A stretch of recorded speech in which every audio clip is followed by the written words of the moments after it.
Ay mga kabakal, so ito yung workout natin sa chest. So, chest day tayo ngayon. So, ganun pa rin guys, heavy pa rin tayo. So, pag heavy kayo guys, sa pinakalas nyo kahit ilan reps lang.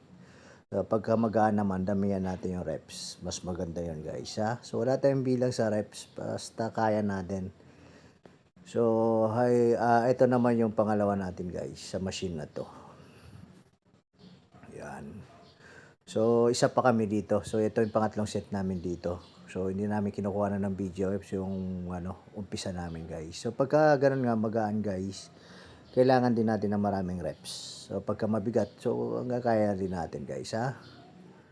Okay, so ito naman yung pangatlong workout natin guys. So, dumbbell to flat bench.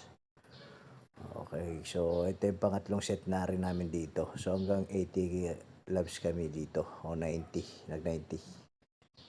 Okay, so hindi na namin kinukuha na ng video yung pinaka-heavy namin dito. Okay. Yan. Saktong buhat lang guys. Hindi naman natin kailangan ng maraming workout sa chest o kanumang parte ng ano natin. Tama na yung 4 o 5. Limang program. So, 6 okay na yon. So, sapat na yun guys. Basta ibigay lang natin yung 100% natin na kaya natin sa pagwa-workout guys. So, ganun pa rin guys. Focus tayo sa pagkain ha. Huwag sa workout lang at supplement. Kailangan natin ng magandang pagkain.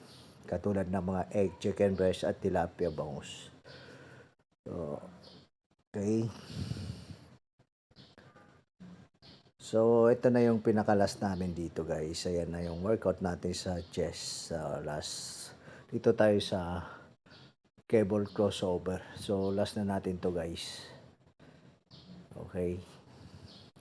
So, yun lang guys sa mga followers natin. Thank you at yung mga nagchat-chat sa atin guys na humihingi ng program. So, manood lang tayo guys at mag-like lang tayo sa mga video natin para updated tayo sa mga ina-upload ko. So, yun lang guys. Sa mga baguhan, try nyo. Ito rin din yung mga workout ko. So, walang ibang sikreto kundi matinding disiplina lang guys. So, yun lang guys. Maraming salamat. Thank you. Shukran.